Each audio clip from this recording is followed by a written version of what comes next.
Bismillahirrahmanirrahim. Assalamualaikum warahmatullahi wabarakatuh. Kami dari kelompok 11, itu saya sendiri itu sebagai Alfon Jisman dan rekan saya bernama Muhammad Rifki Abdillananda.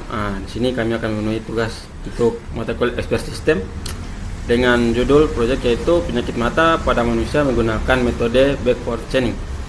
Kita lanjut ke slide berikut. Untuk latar belakangnya sendiri, di mana mata merupakan organ ataupun indera yang sangat penting, yang dimana dia berfungsi sebagai penglihatan. Namun apabila terjadi gangguan pada mata ataupun terjadinya gangguan-gangguan tersebut, maka dapat mengurangi yang namanya fungsi pada penglihatan. Di sini gangguan pada mata itu sering tidak disadari sejak dini dan dapat menurunkan kualitas penglihatan. Diagnosa penyakit mata memerlukan keahlian dokter spesialis. Namun, akses ke layanan kesehatan mata tidak selalu mudah. Untuk itu, perlu solusi teknologi. Seperti contohnya yaitu salah satunya sistem pakar untuk mendiagnosis gangguan mata berdasarkan gejala yang dialami oleh pasien atau penderita. Sistem ini menggunakan metode backward chaining yang dimulai dari hipotesis penyakit, lalu memverifikasi gejalanya, setelah itu mendukung atau menolaknya. Dengan sistem ini, pengguna dapat mendapatkan diagnosis awal dan rekomendasi sebelum berkonsultasi langsung dengan tenaga medis atau ahli pakarnya. Untuk studi kasusnya di sini itu, di mana ada seorang mahasiswa di Universitas Hairun yang dimana ia memiliki hobi bermain game. Ya, lebih khususnya bermain game online. Ia sering bermain game hingga larut malam. Bahkan ketika di luar, ia pun terkena paparan sinar matahari, sehingga akhir-akhir ini ia mengeluhkan beberapa penyakit, yaitu berikut: katarak, mata kering, glaukoma, keratis, miopia, pterygium, hypermetropi, dan juga astigmatisme. Untuk selanjutnya maka akan dibawakan oleh rekan saya. Baik, terima kasih atas kesempatan yang diberikan. Jadi pada slide ini saya akan memperlihatkan sebuah tabel daftar gejala yang sama seperti presentasi sebelumnya. Di sini ada gejala pada T1 yaitu penglihatan terasa kabur, T2 mata berair, T3 mata bengkak, T4 mata terasa perih, dan lain-lainnya. Sini ada 28 gejala yang dikumpulkan. Kemudian di sini juga merupakan penyakit-penyakit.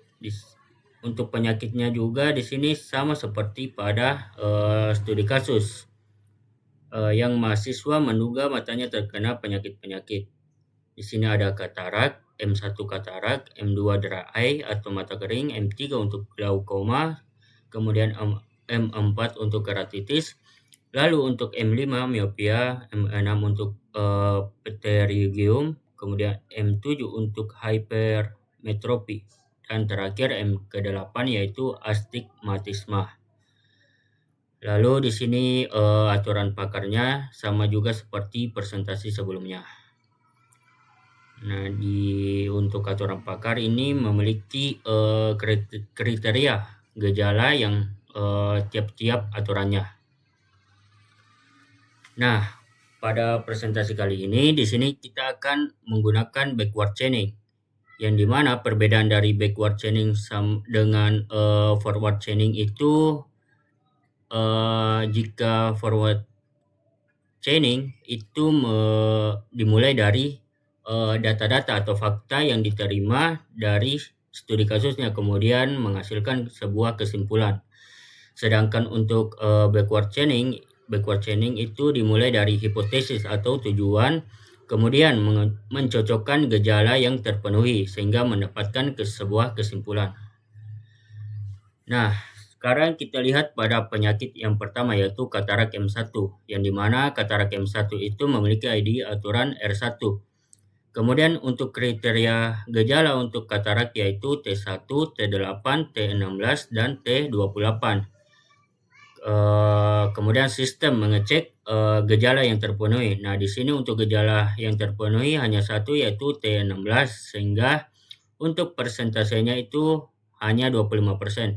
Nah, persentase ini didapat dari perhitungan sebuah rumus probabilitas yang dimana poin yang terpenuhi itu cuma satu dan akan dibagikan dengan jumlah kriteria dari gejala untuk aturan 1. Sehingga 1 dibagi 4 atau 1/4 dikali 100%, sehingga menghasilkan 25%. Nah, begitupun untuk aturan selanjutnya. Untuk aturan kedua yaitu dry eye, memiliki kriteria gejala yaitu T5 dan T20. Nah, sistem mengecek tidak adanya gejala yang terpenuhi, sehingga untuk persentasenya dapat kita simpulkan yaitu 0%. Lalu sistem akan mengecek pada glaukoma, yaitu aturan ketiga, yang dimana kriteria dari aturan ketiga ini ada T13, T17, T22, dan T26 yang berjumlah 4 kriteria atau 4 gejala. Dan gejala yang terpenuhi itu hanya satu, yaitu T13, sehingga untuk persentasenya itu sama dengan yang aturan pertama, yaitu 25%. Karena 1 dibagi 4 kemudian dikalikan 100% menghasilkan 25%. Lalu sistem akan mengecek yang aturan keempat, yaitu keratitis, yang dimana kriteria dari keratitis ini berjumlah 5, yaitu T2, T3, T10, T11, dan T16. Nah, gejala yang terpenuhi yaitu T2 dan T16. Sehingga untuk persentasenya itu mencapai 40%, karena 2 dibagi 5 kemudian dikalikan 100% menghasilkan 40%. Lanjut ke aturan kelima. Nah, aturan kelima ini merupakan miopia yang memiliki jumlah kriteria gejala yaitu ada 4, T12, T18, T19, dan T23.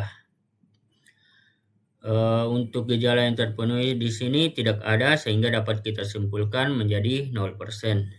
Untuk pterygium sendiri di sini merupakan aturan ke-6, memiliki 3 kriteria gejala yaitu T2, T9, dan T24. Nah, gejala yang terpenuhi di sini memenuhi semuanya, yaitu ada 3, T2, T9, T24. Sehingga dapat kita simpulkan bahwa pterygium ini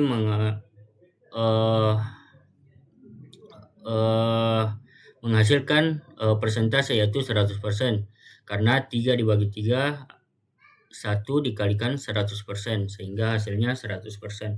Untuk aturan ke-7 itu hypermetropi dengan 3 kriteria gejala yaitu T12, T21, dan T25.